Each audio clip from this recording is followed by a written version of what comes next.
bir vatan, bir el, bir bayroq shiori ostida bayroq estafetasi bo'lib o'tmoqda. Bir vatan, bir el, bir bayroq ostida o'tkazayotgan estafeta ham bugun Bayotda o'z yo'nalishini belgilab oldi. Shuning uchun hammalaringizni mana shunday qo'shaloq bayramlar bilan chin qalbimdan muborakbod etaman. Hamisha yuzimiz yorug' bo'lsin. Qalbimda kuy bo'lib taralgan diyor, istiqlol zavqini yaratding bir bor. O'zing yagonasan, zo'r chiroying bor, baxt to'la gul vatan O'zbekistonsan.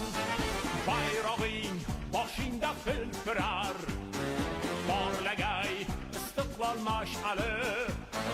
Bayrog'ing boshingda hilpirar, porlagay istiqlol mash'ali.